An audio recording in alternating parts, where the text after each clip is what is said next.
예, 오늘 수요 예배 오신 여러분들을 환영합니다. 제가 환영의 뜻으로 또 꽃을 준비했습니다. 예, 하나님 만드신 꽃이 워낙 많으니까 그리고 참 아름답게 만드셨습니다. 예, 이제 12개 강의 중에 오늘은 이제 그랜드 캐년의 비밀인데요. 창세기 6장 13절 말씀 함께 읽으시겠습니다. 시작.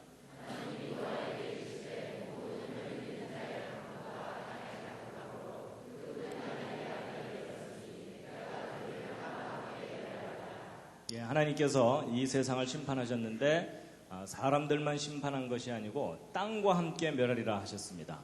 그래서 하나님께서 이 땅을 심판하셨던 사건의 그 분명한 증거가 이제 그랜드 캐년입니다.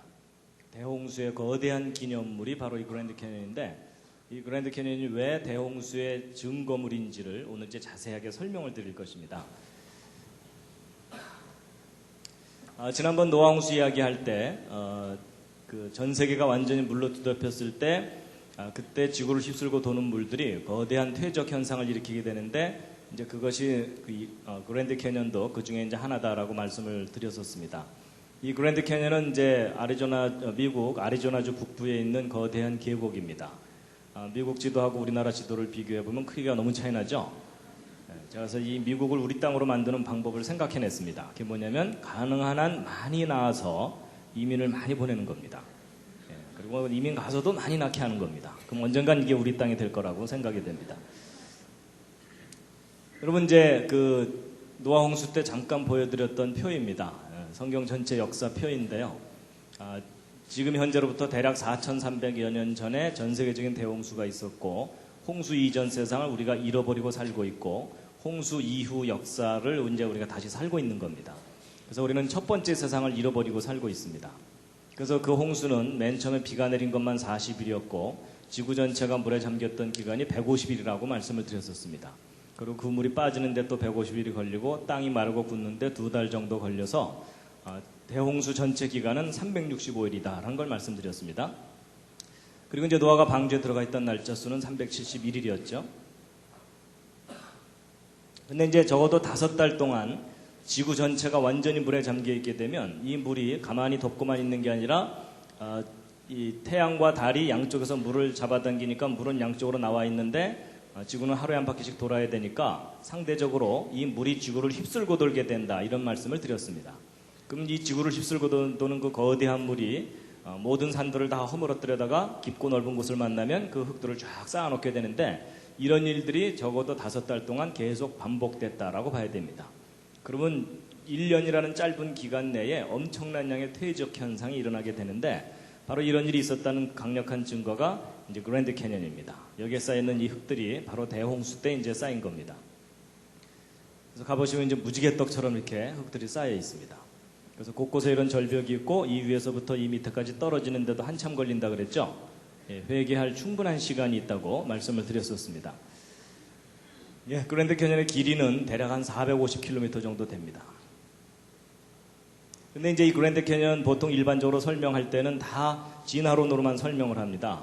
학생들도 학교에서 그렇게 배울 수밖에 없는데, 진화론의 그 고생대 기간 한 3억 년 동안 이 퇴적층이 형성됐고 이것이 깎여나가는 데는 한 7천만 년쯤 걸렸다. 하여튼 적어도 뭐 수억 년 걸려서 이 그랜드 캐년이 만들어졌다라고 학교에서 설명을 듣게 되는데, 이것이 사실이 아니다라는 것을 오늘 말씀드리는 겁니다. 그랜드 캐년 가보신 분들도 있겠지만 안 가보신 분들을 위해서 그랜드 캐년 구경을 좀 하겠습니다. 이제 일단 구경하기 전에요, 성경 말씀 한 곳을, 관련된 말씀을 보실 텐데요. 여호수아 4장 6절에 있는 말씀인데 함께 한번 읽으시겠습니다. 시작.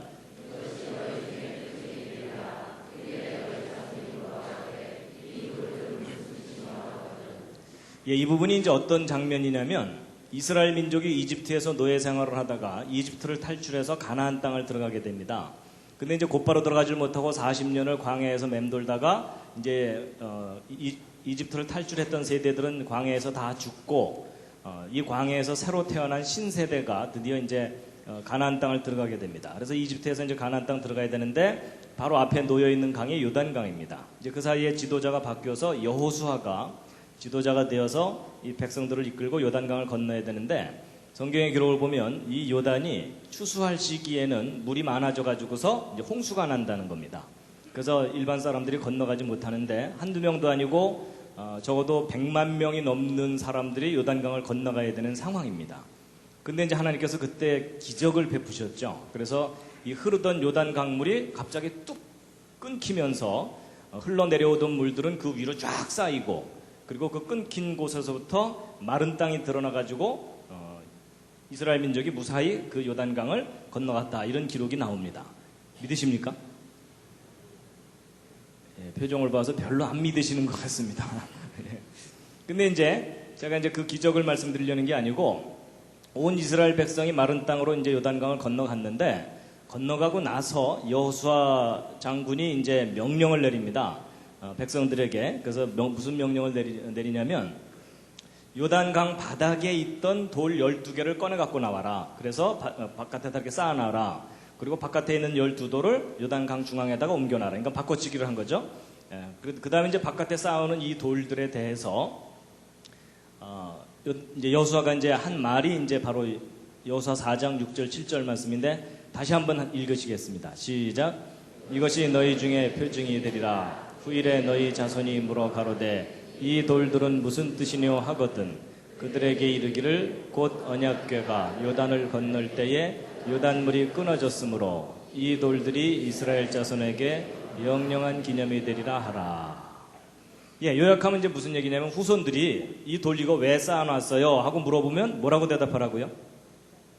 그때 우리가 힘이 좀 남았단다, 이러면 이게 아니고, 하나님이 기적을 베푸신, 그러니까 하나님이 하신 일에 대한 증거다라고 가르쳐 주라는 얘기입니다. 그렇죠?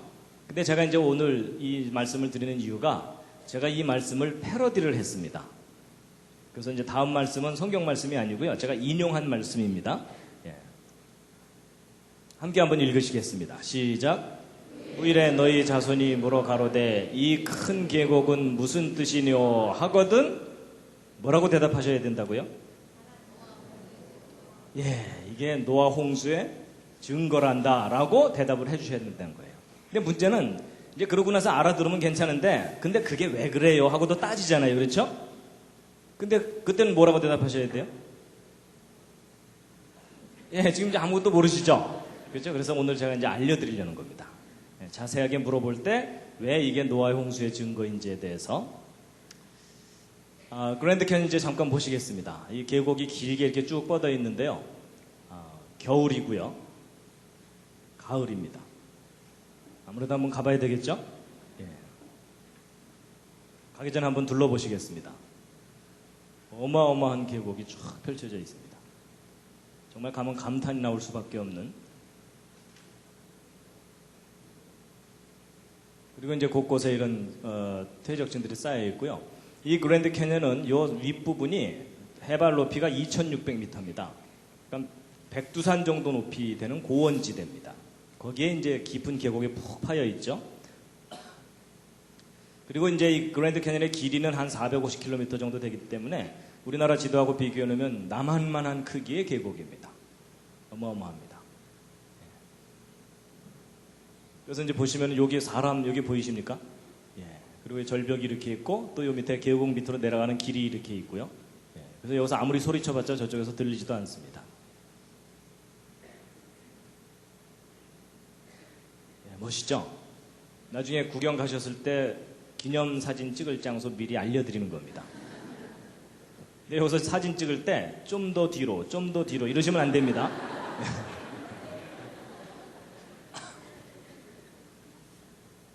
예, 이제 저녁 석양 무렵이고 요 밑에 이제 콜로라도강 지류들이 이렇게 흐르고요. 예, 참 뭐 신비한 모습들을 보여주는 곳이고요. 예, 남자분들은 가면 래프팅을 한번 꼭 하시기 바랍니다. 그리고 이제 폭포들도 있고 옛날 요새터도 있고, 예, 그리고 이제 북쪽에는 이 포엘 호수라는 큰 호수가 이렇게 있습니다. 무슨 케이크 조각 같은 이런 퇴적층들도 있고요. 멋있죠? 예, 하여튼 단체로 가시다가 말 안 듣는 분들은 중간에 내려놓고 가시면 됩니다. 근데 여행 다니다 보면 꼭 뭐 약속 시간에 늦게 나오고 이런 분들은 여기다 다 묶어놓고 오면 됩니다.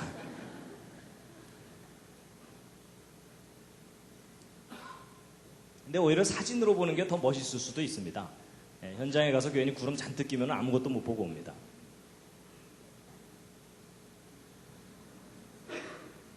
참 신기하죠. 근데 여기는 이제 그랜드 캐년이 아니고 이 그랜드 캐년에서 좀 북쪽으로 떨어져 있는 브라이스 캐년이라고 하는 곳입니다. 근데 침식 지형이 아주 기가 막히게 만물상처럼 발달해 있고요. 이런 기둥 하나하나가 꽤 큽니다. 이런 것들이 꽤 커가지고 이런 기둥들 밑으로 지금 여기 사람 말 타고 내려가는 거 보이십니까? 개미떼처럼. 그리고 이건 좀 남성적인 계곡인데 이것은 이제 시온 계곡이라고 자이언 캐년이라고 하는 곳인데 성악 연습하려면 이런 데 가서 해야 되겠죠? 그래서 이제 그랜드 캐년, 자이언 캐년, 브라이스 캐년 이렇게 이제 계곡들이 아주 멋있게 있습니다. 그리고 이제 계곡 아래로 내려가는 길들도 있어가지고요. 이제 보통 이렇게 걸어서 내려갔다 오기도 하고 돈 좀 있는 분들은 말 타고 내려갔다 오고 돈 좀 더 있는 분들은 비행기 타고 왔다 갔다 하고 그럽니다.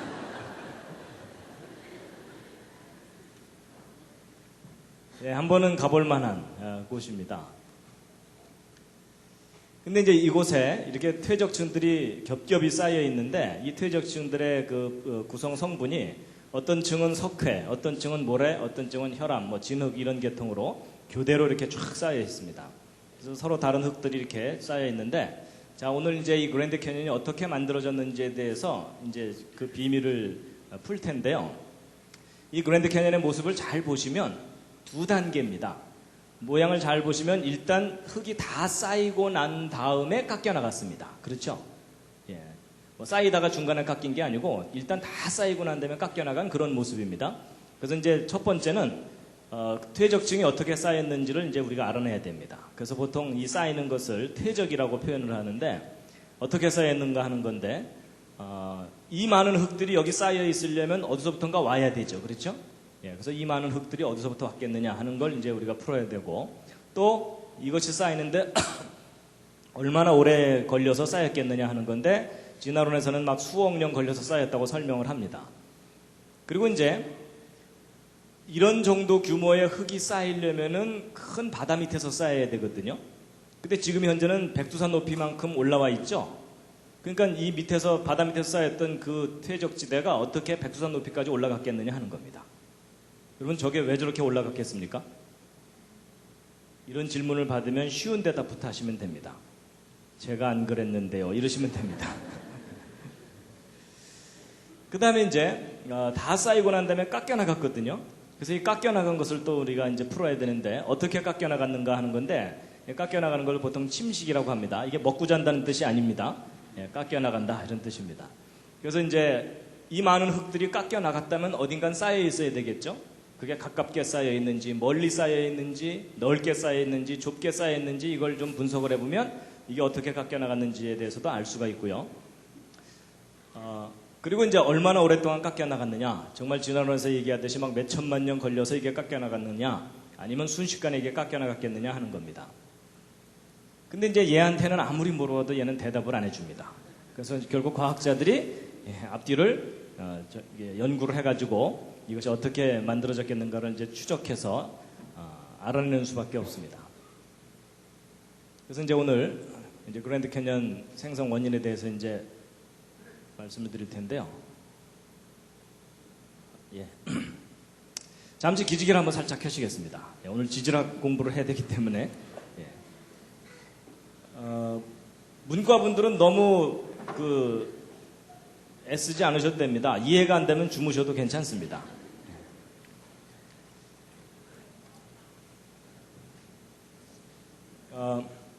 지금 현재 지구상에 있는 이런 수많은 지질학적인 지형물들이 어떻게 만들어졌겠느냐 하는 것에 대해서 크게 두 가지 이론이 있습니다. 하나가 이제 동일과정 이론이고 하나가 격변론이라는 겁니다. 동일과정 이론을 영어로 쓰면 이렇게 깁니다. 시험 안 봅니다. 예. 그리고 이제 격변론 이렇게 있는데 이제 동일과정 이론은 뭐냐면 아주 쉽습니다. 오늘날 비바람에 의해서 산이 깎여나가고 그 깎여나간 흙이나 이런 것들이 강이나 이런 것들에 의해서 실려 내려와 가지고 호수나 바다 밑바닥에 쌓이게 되죠.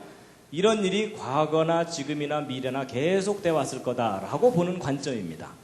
그래서 세워라 내워라 하면서 이 그랜드 캐니언의 퇴적층들이 쌓였을 거다라고 보는 시각인데, 그래서 그랜드 캐니언의 퇴적층들은 오랜 세월 동안 한 층 쌓이고 또 한 층 쌓이고 이런 식으로 계속 쌓여 올라갔다라고 보는 겁니다. 그래서 이 동일 과정 이론은 주로 시간이라는 관점으로 해석하는 겁니다. 그래서 이렇게 많이 쌓이려면 무지 오랜 세월이 걸렸겠구나 이렇게 이제 보는 관점이고요. 그 반대로 격변론은 뭐냐면 성경 창세기에 기록되는 노아의 홍수와 같은 사건으로 설명하는 겁니다. 그래서 이 그랜드 캐니언의 이 퇴적층들은 오랜 세월 동안 서서히 쌓인 게 아니라 대홍수 기간 내에 아주 빠르게 쌓인 거다라고 보는 건데, 예를 들어 이 그랜드 캐니언의 퇴적층이 어떻게 쌓였다고 보냐면, 아마 이제 다음 장면이 좀 생소하실 텐데요. 이 그랜드 캐니언 퇴적층이 지구를 휩쓸고 도는 물들에 의해서 순식간에 한 층, 두 층, 세 층 이렇게 쌓였다는 겁니다. 이런 장면은 좀 생소하시죠? 그죠? 예, 그래서 이제 격변론은 사건으로 설명을 하는 겁니다.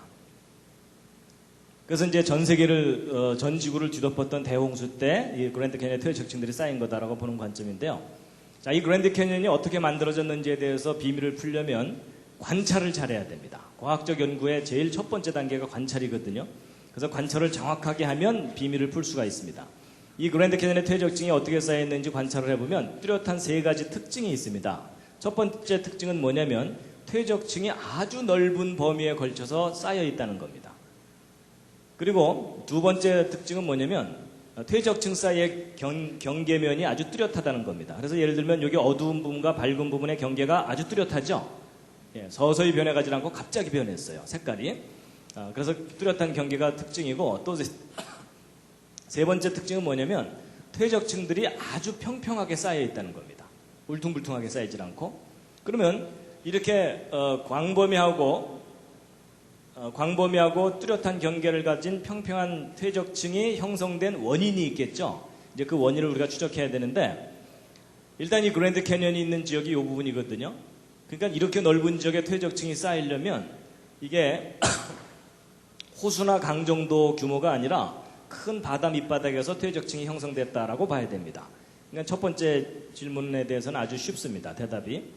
근데 이제 두 번째가 이제 뭐냐면, 두 번째는 이 뚜렷한 경계인데요. 어느 정도나 뚜렷하면, 아까는 멀리서 본 사진이지만 이번엔 좀 가까이 가서 보시면요, 이 모래층하고 진흙층하고 경계가 이렇게까지 깨끗하게 경계가 이루어져 있습니다. 마치 칼로 두부를 잘라놓은 것처럼.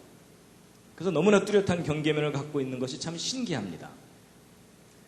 그래서요, 이제 이렇게 뚜렷한 경계를 가진 것에 대해서 이제 예를 들면 이제 이런 겁니다. 이제 바다 밑에서 또는 하여튼 물 밑에서 퇴적층이 쌓여야 되는데, 처음에 이제 진흙층이 한 층 이렇게 쌓였다고 치자고요. 그러고 나서 이제 모래층이 그 다음에 와서 연속적으로 계속 쌓이게 되면 이런 왼쪽처럼 쌓이겠습니까? 오른쪽처럼 쌓이겠습니까? 물속에서 계속 쌓여 올라갔다면 당연히 오른쪽처럼 쌓이겠죠. 그렇죠? 이렇게 깨끗한 경계를 가질 수가 없어요. 왜냐하면 누군가 이 앞에 서갖고 지금부터 진흙, 반입, 금지 뭐 이러면서 통제하는 사람 없잖아요. 그렇죠? 그러니까 오른쪽처럼 이렇게 서서히 변해가면서 쌓여야 되는데, 그랜드 캐니언은 오른쪽처럼 쌓여있지 않고 왼쪽처럼 쌓여 있습니다. 그렇다면 계속 쌓여 올라간 게 아니라는 얘기입니다. 그래서 이걸 어떻게 생각해야 되는가 하고서 이제 연구를 하다 보니까 뭐 어떤 걸 발견했냐면, 이 그랜드 캐니언에서 한참 떨어진 홀브룩이라는 또 다른 지역을 조사해 봤더니, 그 지역에서는 요 두 퇴적층 사이에 600m 두께의 다른 퇴적층이 끼어 있는 겁니다. 그러면 이제 순서상으로 보면은 이 밑에 있는 층 쌓이고, 그 다음 요 층 쌓이고, 그 다음 이 층 쌓인 거겠죠? 근데 여기는 세 층이 이렇게 순서대로 쌓여 있는데 여기는 이 중간층이 없죠. 그럼 이 중간층이 없는 이유는 아마도 물속에서 퇴적되다가 퇴적이 멈춰야만 되거든요. 한동안. 그러려면 물 바깥으로 이게 나오는 수밖에 없겠죠.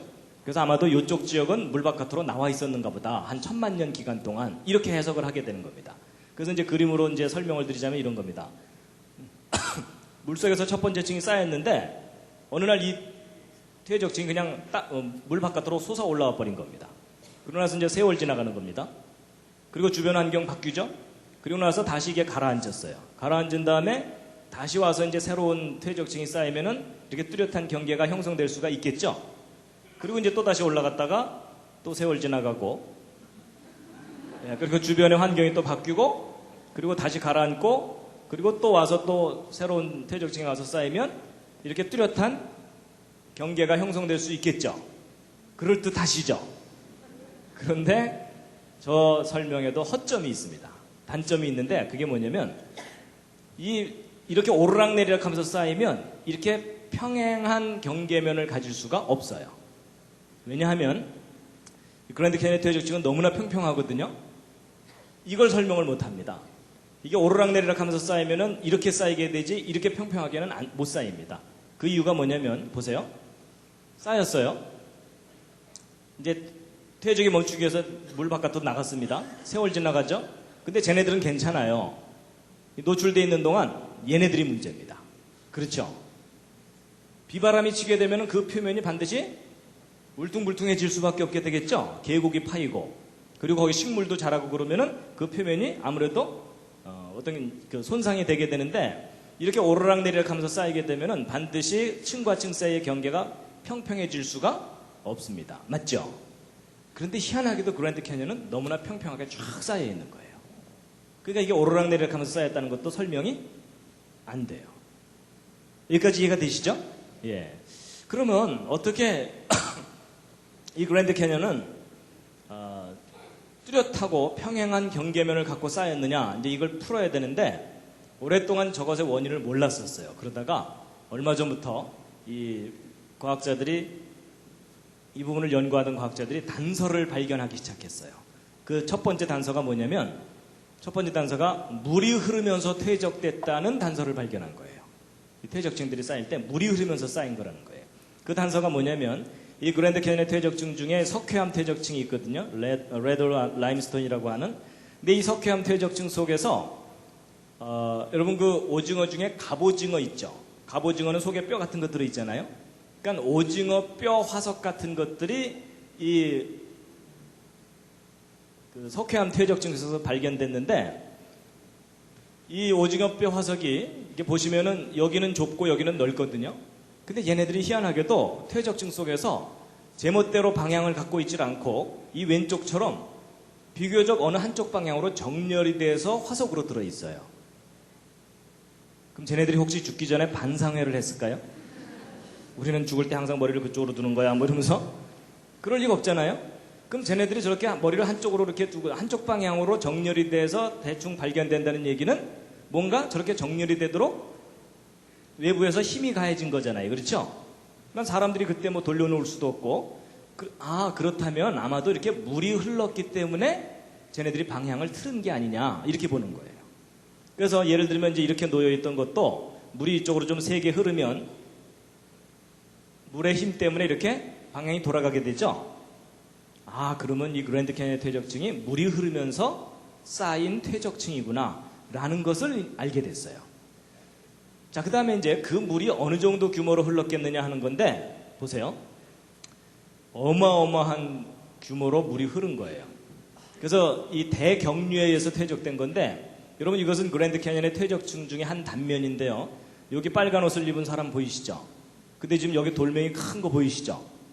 바위.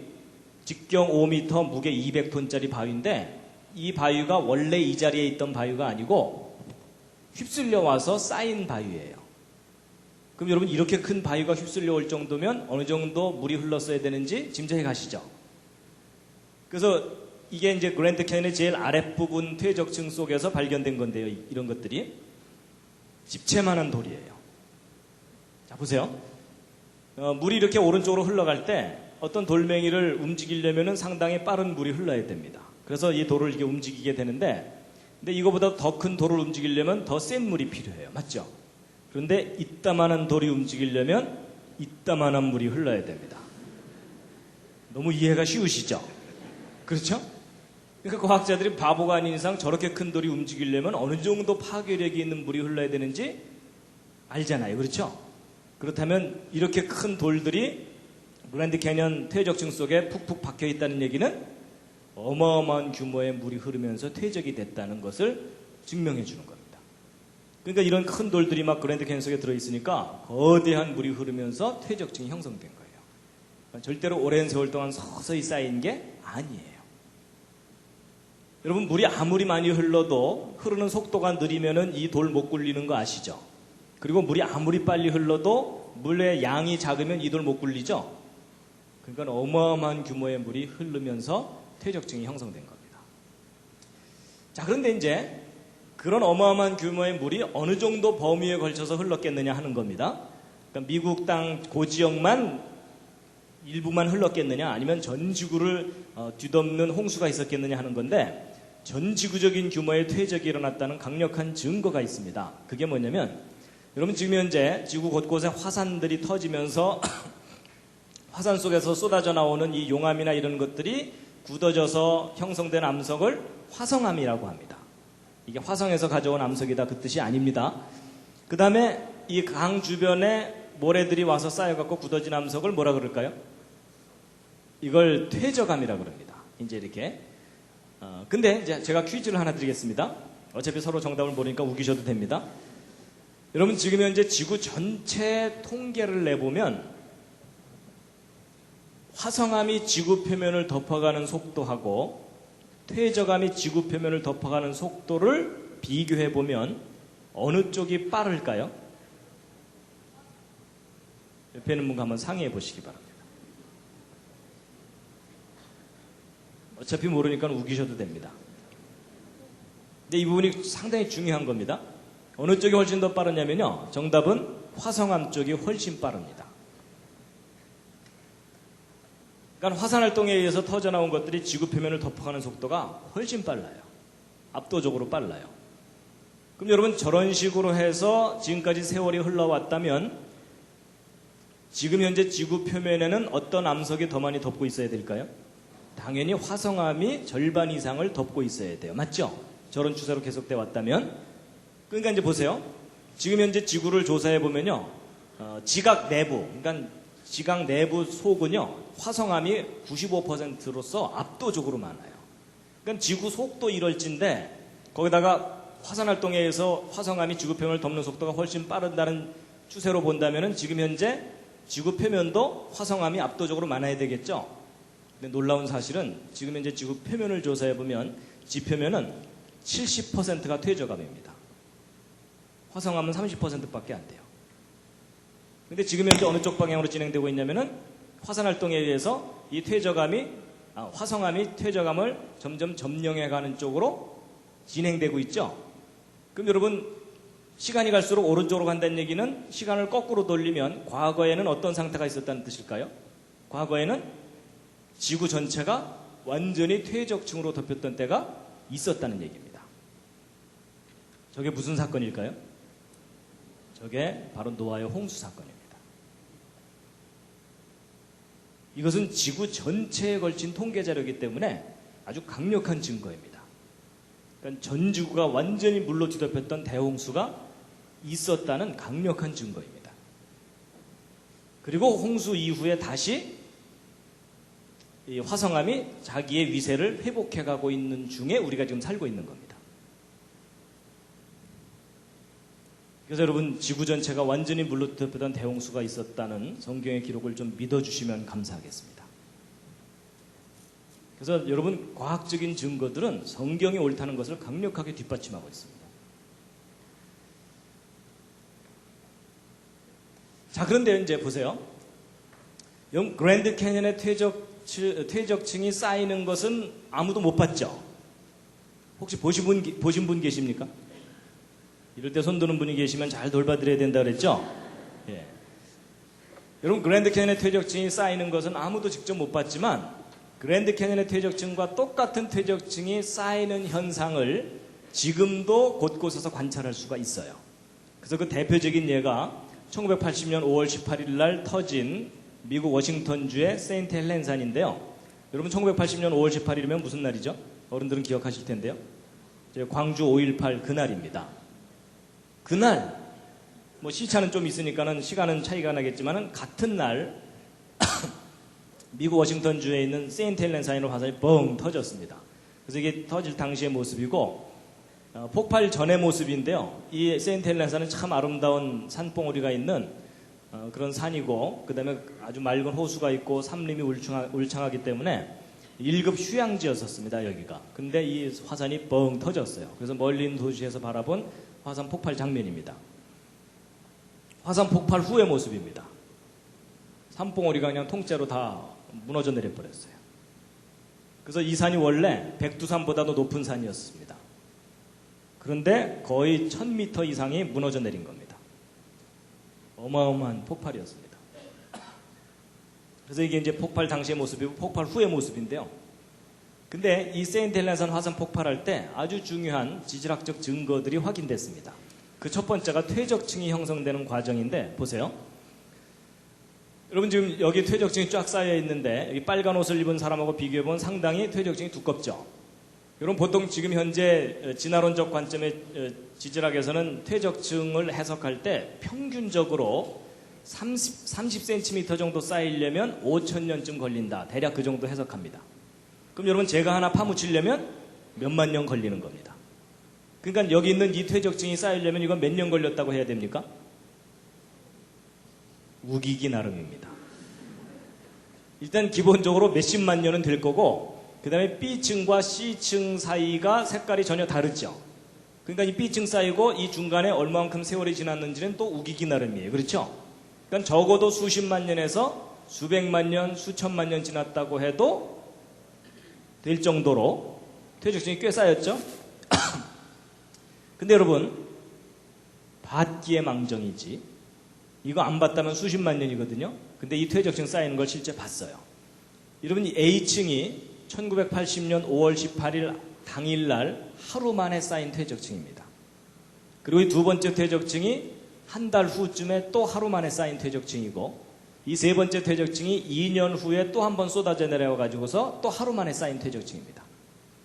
그럼 이 밑에서부터 이 위에까지 쌓이는데 실제 걸린 시간 며칠이요? 3일입니다. 3일.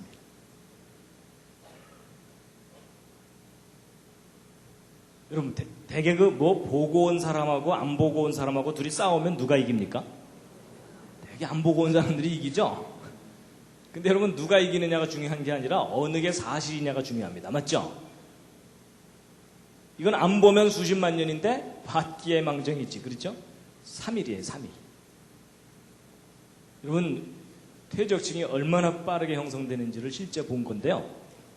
근데 이제 여러분 중에 또 머리가 빨리 돌아가시는 분들은 무슨 생각을 하냐면, 야, 이게 뭐 왕창 쌓인 것하고 오랜 세월 동안 서서히 쌓인 것하고는 모양새가 다르지 않겠느냐.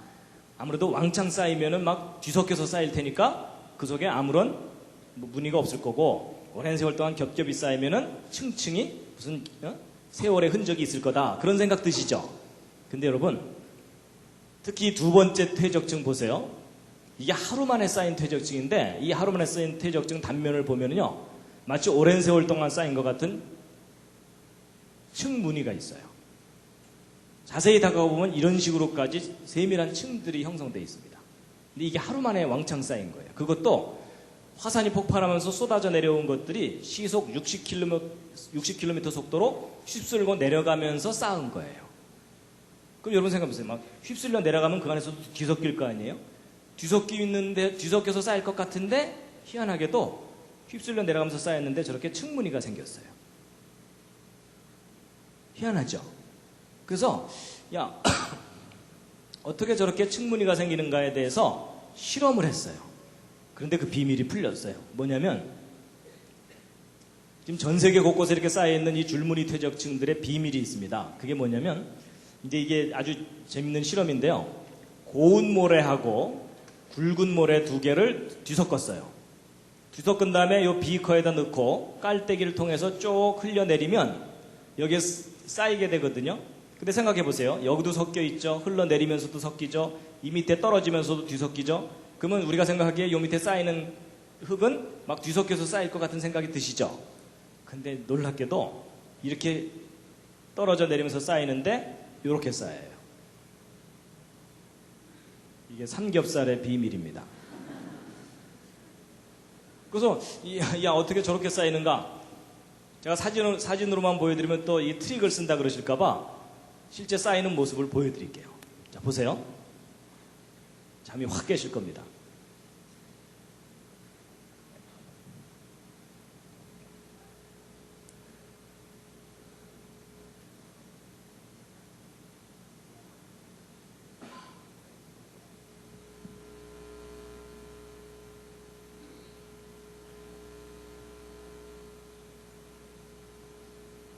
신기하죠?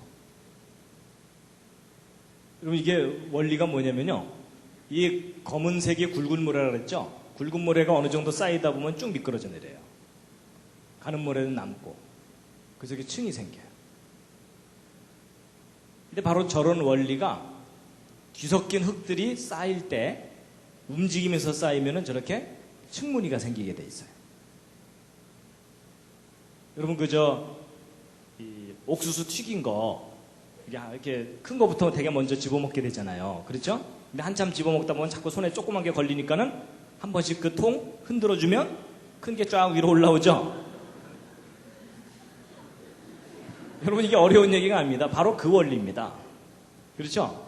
지금이야 이제 쌀들이 잘 나오지만은 옛날에는 막 쌀에 돌들 섞여 있으니까는 쌀통을 막 흔들면은 돌은 밑으로 내려가고 쌀은 위로 올라오고 이러니까는 돌을 골라내고 이러는 거죠? 바로 그런 원리가 작용하는 겁니다.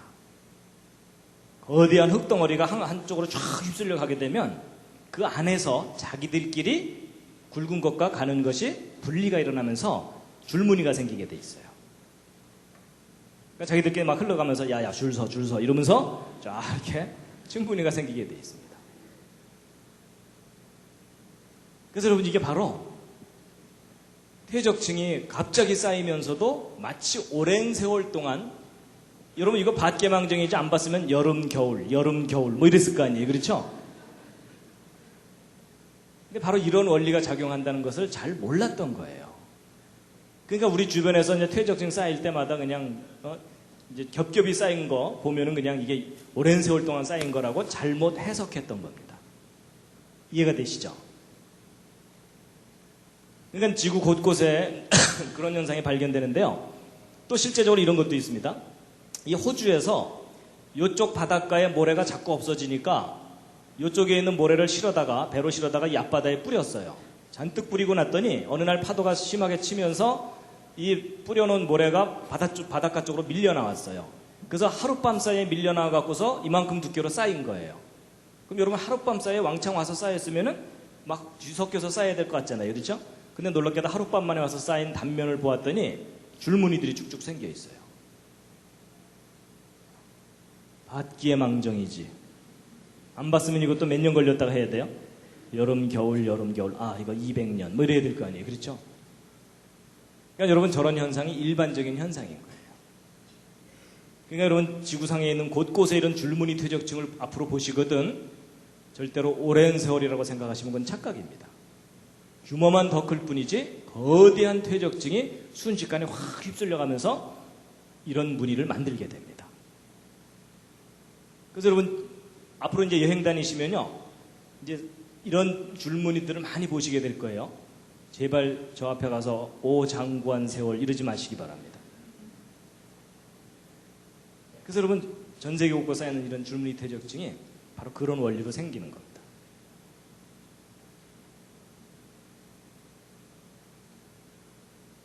자, 잠시 기지개 한번 쫙 켜시고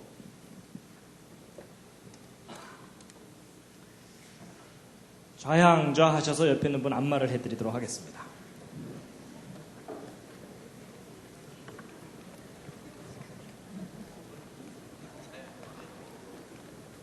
늘 그렇듯이 옆에 앉은 분이 오케이 할 때까지입니다.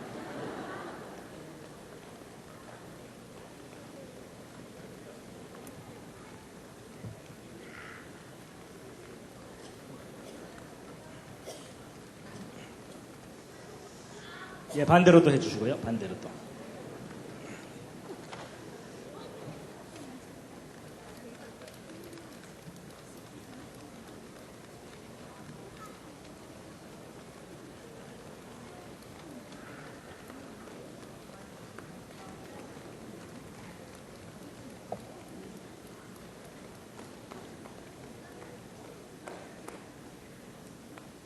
예.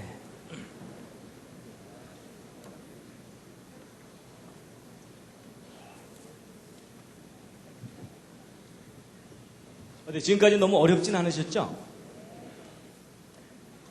대답이 신통치 않으신 걸 보아서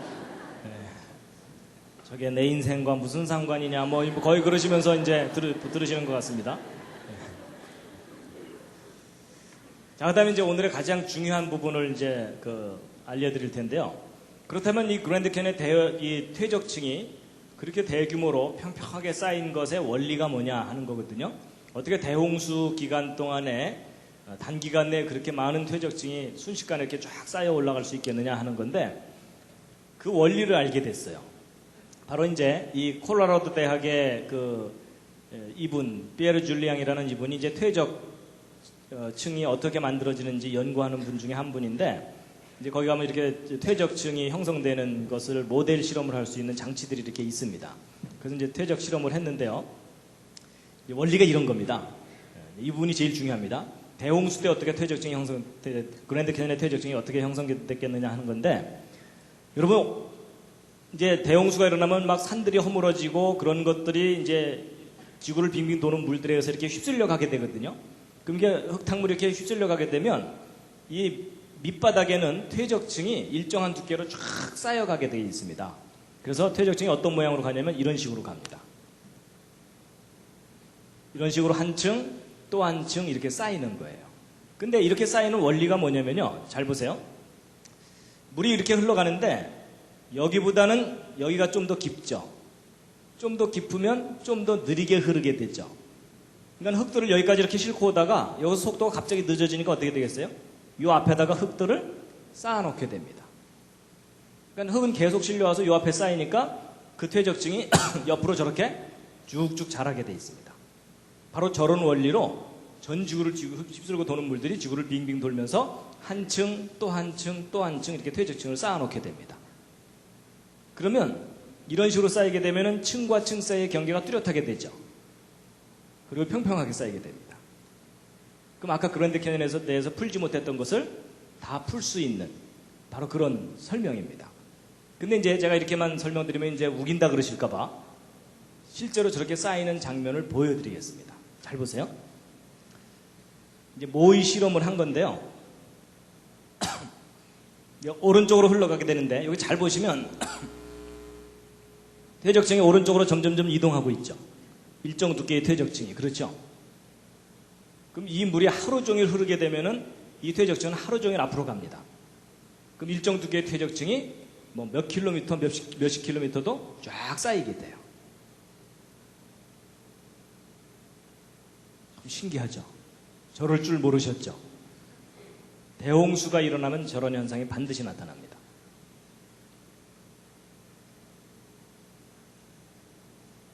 그 다음에 이런 퇴적층이 생기기 시작하는 장면을 보실 텐데 여기 이제 흙들을 막 위로 올려보내는 겁니다. 그럼 이제 오른쪽으로 이렇게 이제 흘러가게 됩니다. 그러면은 그 밑바닥에서 어떤 일이 벌어지냐면 새로운 퇴적층이 하나 딱 생겨요. 생기면은 그 퇴적층이 옆으로 쫙 자라나기 시작합니다. 그럼 이 물이 계속 흐르는 이 한 층은 옆으로 계속 가게 돼 있어요. 이렇게 한 층 한 층 쌓이는 겁니다. 그래서 실제로 이제 대홍수가 일어났을 때 물 밑에서는 이제 어떤 일이 벌어지는지에 대해서 이제 보시면요. 오른쪽으로 이제 물이 흘러가는 겁니다. 흘러가게 되면 여기는 좀 쌓이고 여기는 막 깎아냅니다. 이제 산들을 허물어뜨리는 거죠.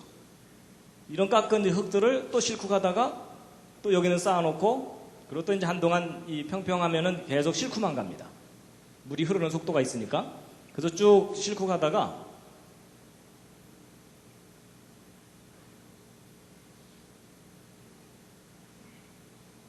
여기는 이제 쌓습니다. 한 층을. 그리고 이제 여기는 점점점 얕아지니까는 조금씩 깎아냅니다. 어떤 부분은 깎아내고 어떤 부분은 쌓고 뭐 이런 일들이 벌어지는 겁니다. 그래서 여기는 또 쌓고 여기는 또 막 깎아내고. 그러니까 대홍수 때 물속에서 어떤 일이 벌어지는지 대충 이제 상상이 가시죠. 그러니까 거대한 산들을 허물어뜨려다가 그걸 쫙 싣고 가다가 평평한 곳을 만나면 거기다 쫙 한 층을 쌓아놓고 또 쌓아놓고. 그러니까 쌓이는 곳은 계속 쌓이게 돼 있습니다.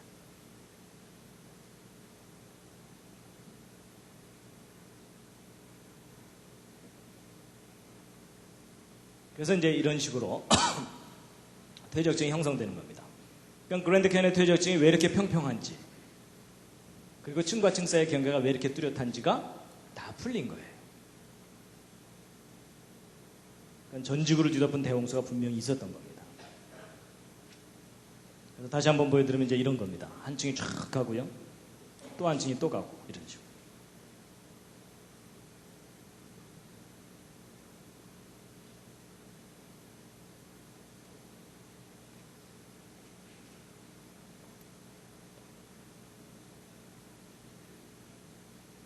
이제 설명을 듣고 나니까는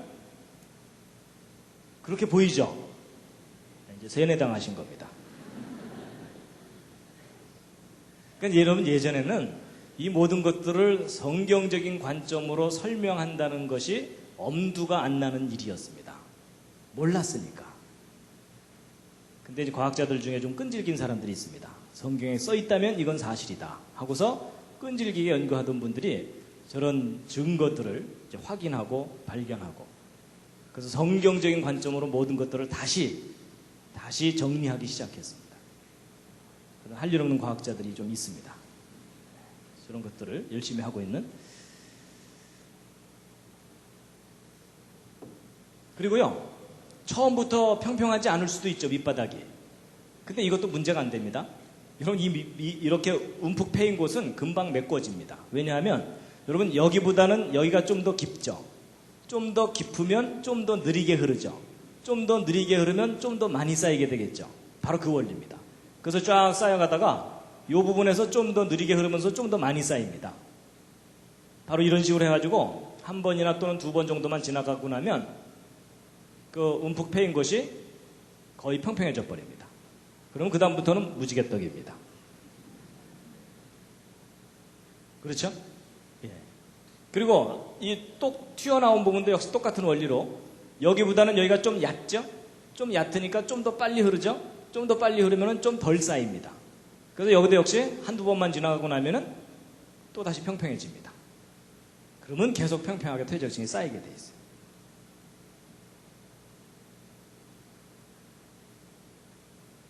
백문이 불여일견이죠?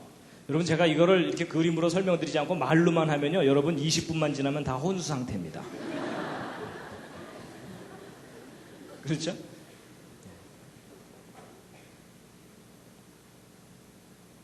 여러분 전 세계적인 대홍수 때 어마어마한 규모의 퇴적층이 지구 곳곳에 쌓이게 된 겁니다. 바로 이런 원리로.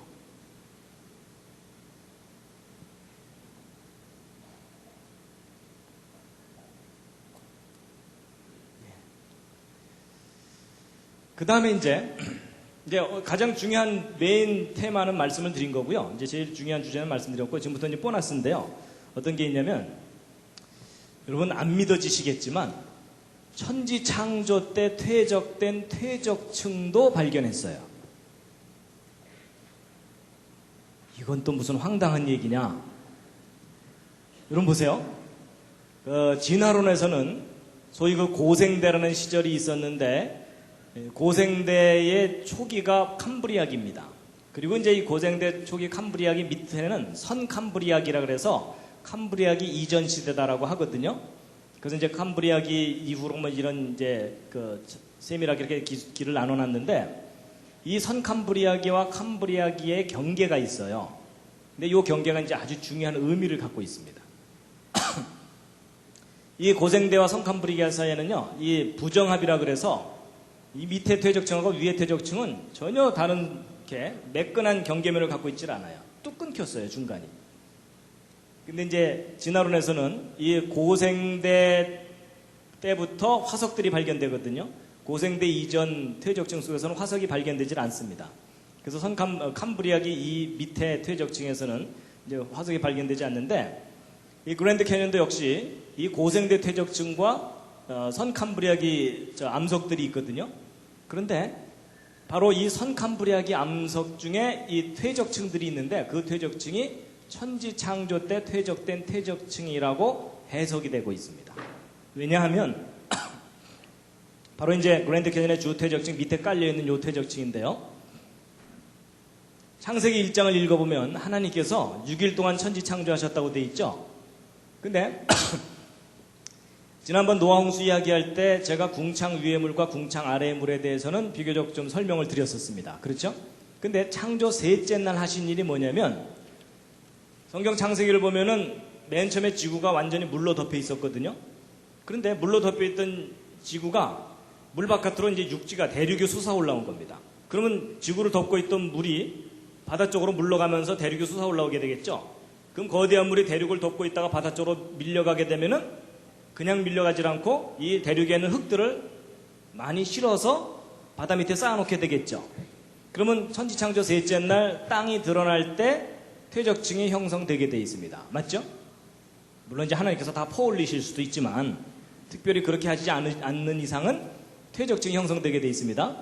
그러다가 이제 셋째 날 퇴적층이 형성되고 나서 그 이후로 이제 안정되게 있다가 대홍수 때 전 지구에 또 퇴적층이 형성되게 되겠죠. 자, 그럼 이제 퀴즈를 하나 푸셔야 됩니다. 뭐냐면 대홍수 때 퇴적되는 퇴적층과 창조 셋째 날 형성되는 퇴적층 사이에는 큰 차이가 하나 있습니다. 무슨 차이가 있을까요? 옆에 있는 분과 한번 상의해 보시기 바랍니다. 이 창조된 순서를 잘 보시면 거기에 힌트가 있습니다. 어디에는 뭐가 있고 어디에는 뭐가 없습니다. 뭘까요? 화석이요, 화석. 왜냐하면 창조 순서를 잘 보시면 식물이 창조된 것이 셋째 날이기는 한데 그것도 땅이 솟아 올라오고 난 다음에 창조되거든요. 그렇죠? 그러니까 이때 퇴적층 형성될 때는 생명체가 있습니까? 없습니까? 없어요. 그렇죠? 그러니까 이때 형성되는 퇴적층 속에는 화석이 들어있을 리가 없습니다. 근데 대홍수 때 퇴적된 퇴적층 속에는 화석이 잔뜩 들어있겠죠?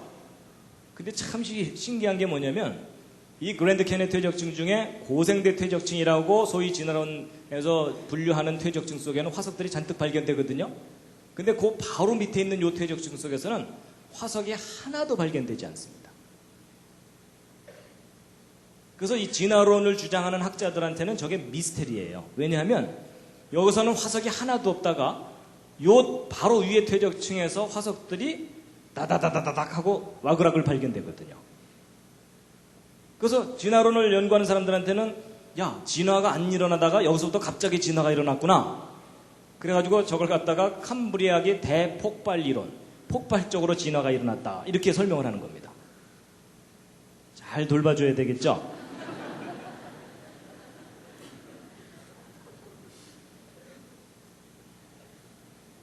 그게 아닌 거예요. 성경하고 비교해서 연구해 보았더니 그게 아닌 거예요.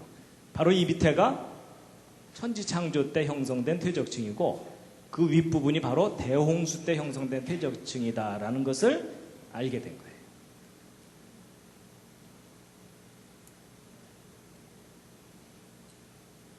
그래서 이제 지금 그랜드 캐니언에 대해서 이제 거의 이제 윤곽이 드러나게 됐습니다. 그동안 이제 미국 지질학, 미국 창조론, 미국 창조과학회에서 이 그랜드 캐니언을 집중적으로 지질학적 관점으로 연구를 했는데 그 결과 이제 대략 어떻게 보고 있냐면 이 그랜드 캐니언의 주 퇴적층이 홍수 전반부, 그러니까 150일 동안 지구 전체가 완전히 물에 잠겨 있을 때 형성된 퇴적층이라고 보고 있고 그 밑에 깔려있는 퇴적층이 바로 이제 천지창조 때 퇴적된 퇴적층이 홍수 초기에 왕창 깎이고 그 후에 다시 이제 퇴적층이 쌓인 거라고 보고 있고요.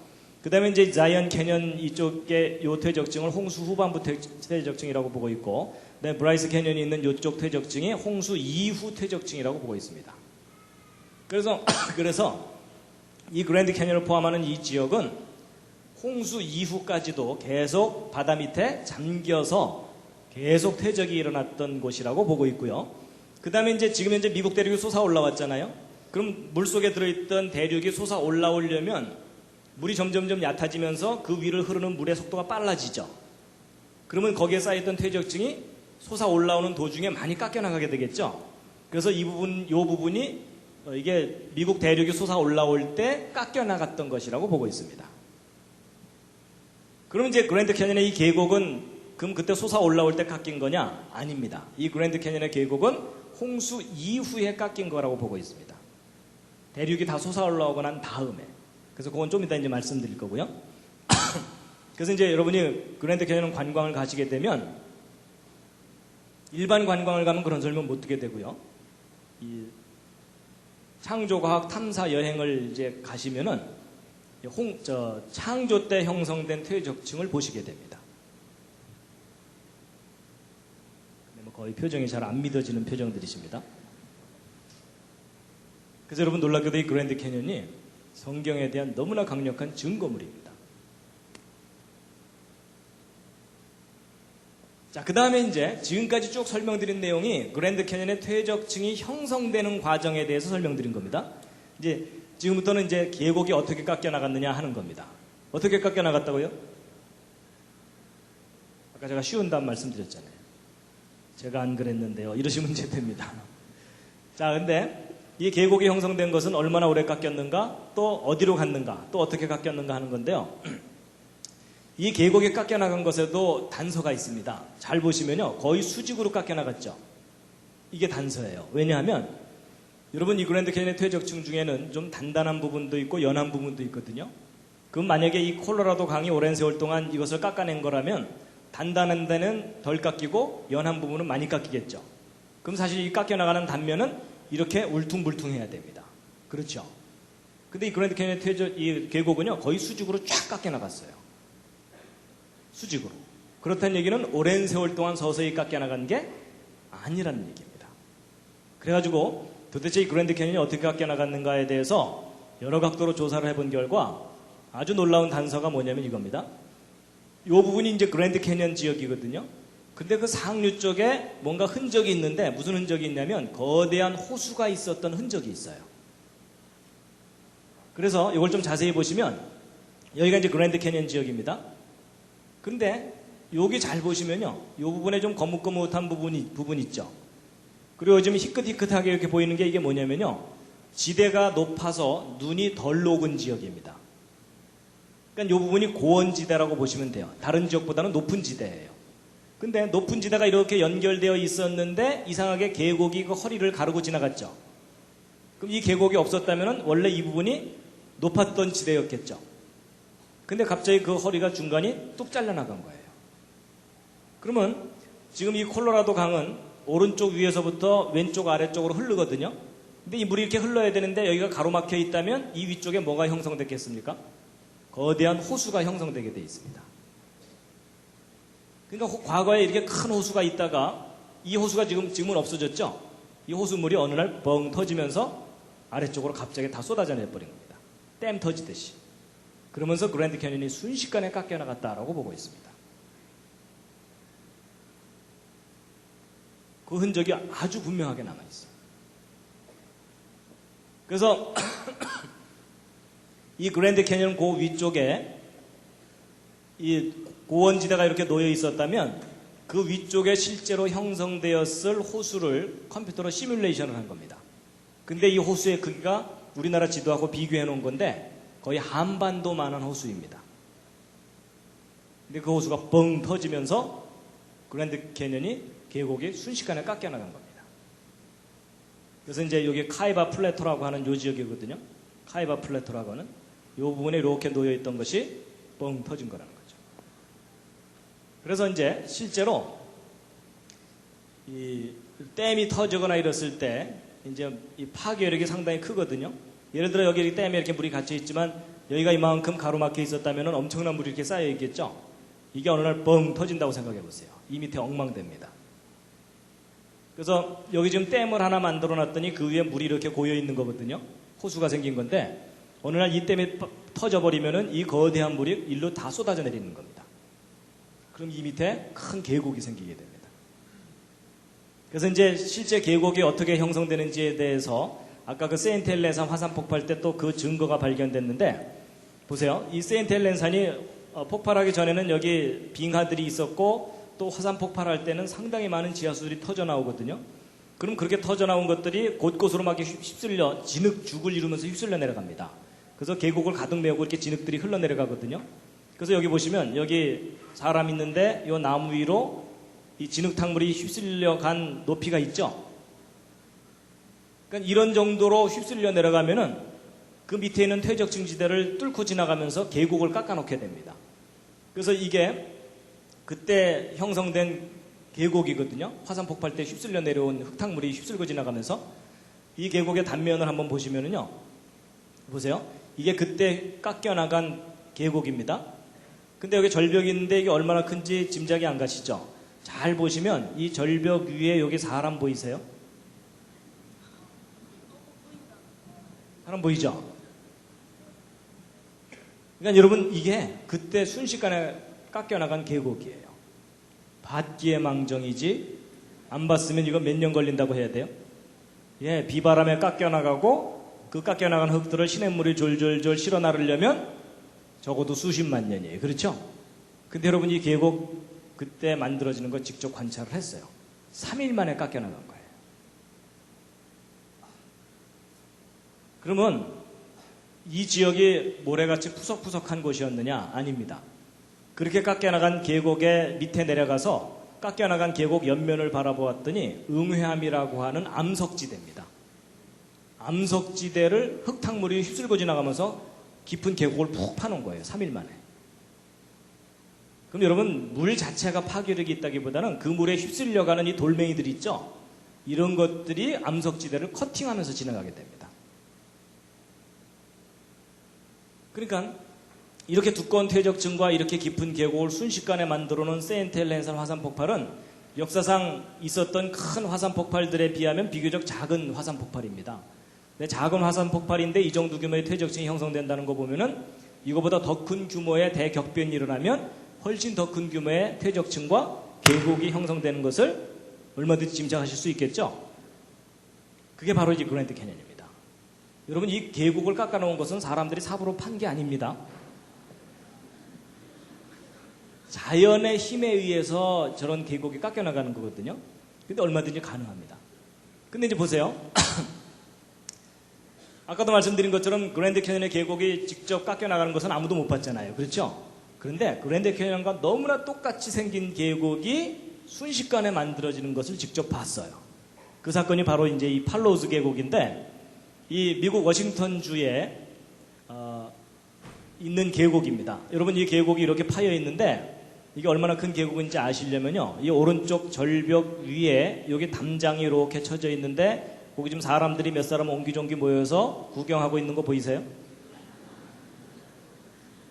그리고 여기 좀 큰 나무들이 있고 뭐 보이시죠? 그러니까 여러분 이게 얼마나 깊은 계곡인지 대충 짐작하시겠죠? 예. 근데 여러분 이것도 봤기에 망정이지. 이거 안 봤다면 이 계곡 파이려면 몇 년 걸렸다고 해야 돼요? 이것도 또 우기기 나름이에요. 그렇죠? 근데 여러분 이 계곡 파이는 걸 실제 봤는데 이 계곡 상류 쪽에 미졸라 호수라는 큰 호수가 있었습니다. 근데 그 호수가 이 빙하 같은 것들에 의해서 이렇게 좀 막혀 있었어요, 물이. 그러다가 여기가 뻥 터져 버렸어요. 그래갖고 이 엄청난 양의 물들이 한꺼번에 휩쓸려 내려와가지고 조금 전에 이 계곡을 순식간에 깎아놓은 겁니다. 근데 저런 계곡에 깎이는 원리가 뭐냐면요, 이런 겁니다. 호수물이 뻥 터져서 이제 흐르잖아요? 그러면 평평한 곳을 흐르더라도 어떤 일이 벌어지냐면 평평한 곳을 쫙 흐르다가 어느 한쪽에 살짝 패이죠? 그럼 그 패인 쪽이 좀 더 깊죠? 좀 더 깊으니까 그쪽으로 물이 더 많이 흐르죠? 더 많이 흐르면 더 많이 패이죠? 그러니까 한번 패이기 시작한 곳은 계속 집중적으로 패이게 돼 있습니다. 이해가 되시죠? 이게 소위 그 까니마 똑까 전법입니다. 어른들은 이해하실 겁니다. 그렇죠? 바로 그 원리에 의해서 이게 순식간에 그 호수물이 뻥 터지면서 지나가면서 이 계곡을 순식간에 파놓는 겁니다. 근데 여러분 이 팔로우즈 계곡이 이렇게 이 계곡 만들어진 거 직접 다 확인을 한 거거든요. 근데 여러분 이건 그랜드 캐니언이에요. 그랜드 캐니언.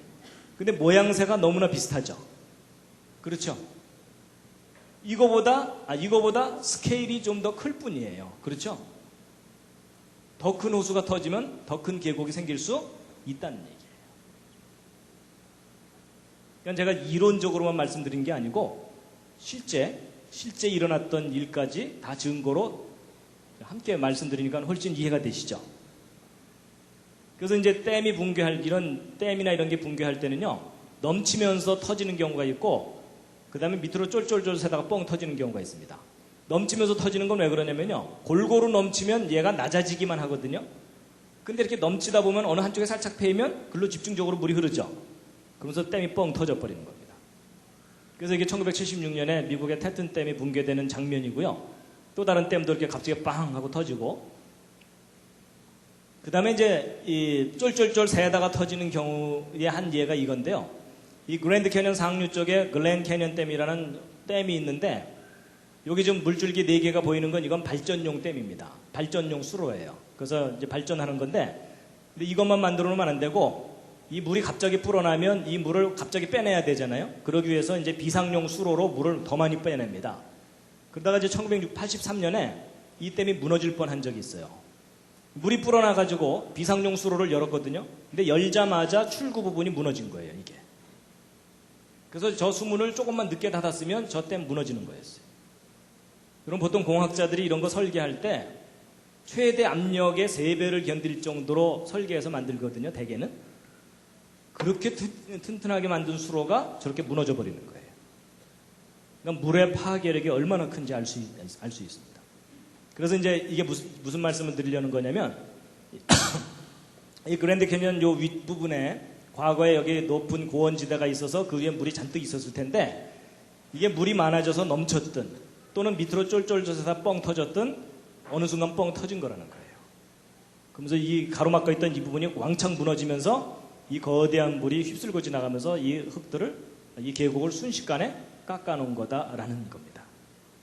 수천만 년 세월이 아니고.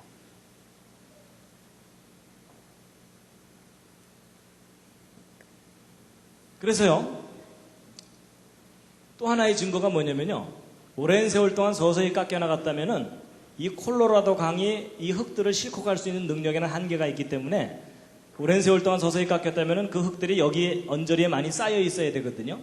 근데 희한하게도 이 그랜드 캐니언에서 깎여나간 흙들은요, 이 콜로라도 강 유역에서는 거의 발견되질 않아요. 엄청난 양의 흙이 깎여나갔는데도. 무슨 얘기냐면 이 위에 있는 호수가 뻥 터지면서 태평양까지 그대로 직행으로 그냥 싣고 가버린 거예요. 엄청난 흙탕물을 이루면서. 그래서 여러분, 이 그랜드 캐니언이 과거에 거대한 호수가 뻥 터지면서 거대한 물이 이쪽으로 휩쓸고 지나가면서 계곡을 깎아놓은 거다라고 제가 지금 우기고 있는 겁니다.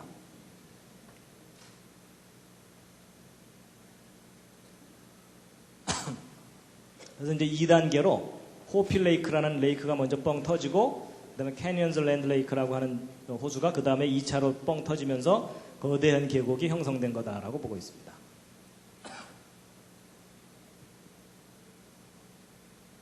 그리고 이제 여기도 보세요. 이거 기념비 계곡인데, 여러분 이런 게 남아있다는 얘기는 여기가 원래 흙으로 가득 메꿔져 있었다는 뜻이겠죠? 근데 이 부분이 지금 흙이 없어졌죠? 만약에 이게 오랜 세월 동안 비바람에 깎여나가고 강에 실려간 거라면 이 흙들을 실어 나르기 위한 이 샛강들이 많이 발달해 있어야 되거든요. 근데 여기엔 그런 흔적이 거의 없어요. 그렇다는 얘기는 이 지역도 거대한 물이 휩쓸고 지나가면서 이 사이를 메꾸고 있던 흙들을 한꺼번에 다 휩쓸어 간 거겠죠? 그럼 그날 밤 얘네들이 얼마나 무서웠겠습니까?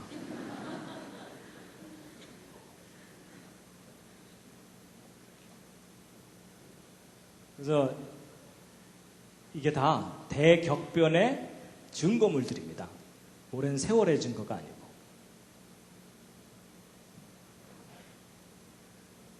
그래서 지구상 곳곳에는요, 대격변이 있었다는 그 흔적들이 곳곳에 이렇게 남아 있습니다. 자, 다시 한번 읽으시겠습니다. 시작. 후일에 너희 자손이 물어 가로되 이 큰 계곡은 무슨 뜻이뇨 하거든 뭐라고 대답하셔야 된다고요? 옆에 있는 분들끼리 서로 좀 얘기 좀 해주시기 바랍니다.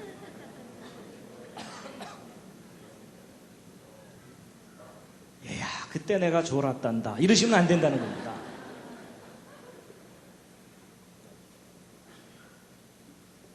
자, 그래서 아까 그 질문들 있죠? 여러분, 이 그랜드 캐니언에 쌓여있는 이 엄청난 퇴적층들 다 어디서 온 걸까요? 어디서 온 거죠? 전 지구를 휩쓸었던 대홍수 때 산들이 허물어지면서 쌓인 거라는 겁니다. 그리고 얼마나 오랫동안 쌓였다고요? 3억 년? 그게 아니라 대홍수 기간 동안에. 그렇죠? 그리고 이 거대한 이 흙들은 어떻게 솟아 올라왔죠? 퇴적층이. 이것은 아까 언뜻 설명을 드렸는데 대홍수 이후에 미국 대륙 부분이 솟아 올라온 겁니다. 한쪽에 가라앉고. 그리고 이 그랜드 캐년 계곡 이거 어떻게 깎여 나갔다고요? 그랜드 캐년 상류 쪽에 큰 호수가 있었는데 그 호수가 뻥 터지면서 이 계곡을 깎아냈다라고 보고 있고, 그 다음에 이제 얼마나 오랫동안 깎았는가는 아까 말씀드린 대로 이제 짧은 기간 내 순식간에 깎여 나간 거고, 이 흙들 다 어디로 갔다고요? 저 태평양까지 다 실려간 거예요.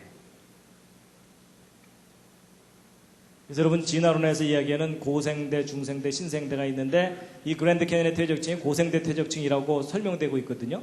근데 만약에 여러분 그랜드 캐년의 퇴적층이 대홍수 1년 기간 동안 퇴적된 거라면은 실제 고생대라는 시절이 있었다는 겁니까? 없었다는 겁니까?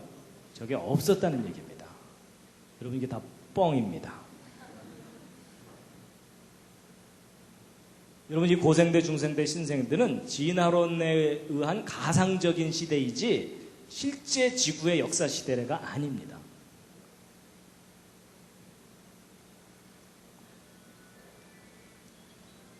예, 베드로서 3장에 말씀이 있는데 함께 읽으시겠습니다. 시작.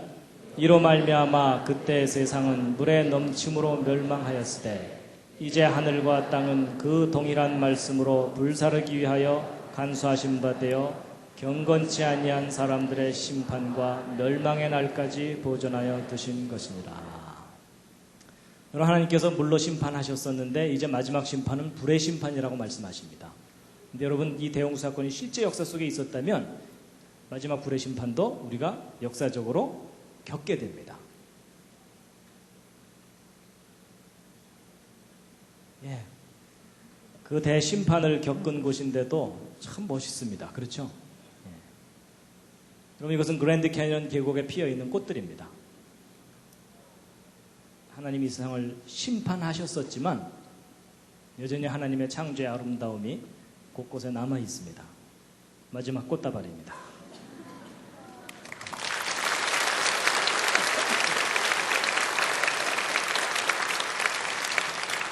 예, 이 시간 잠깐 기도했으면 좋겠습니다. 한 가지 기도입니다. 뭐냐면 지금 세상의 학교에서는 진화론만 가르치기 때문에 많은 사람들이 이 진화론 교육으로 인해서 성경을 믿지 못합니다. 여러분 이 진화론 교과서를 바꾸어 주십사고 하나님께 함께 기도했으면 좋겠습니다. 함께 잠깐 기도하신 후에 마치도록 하겠습니다.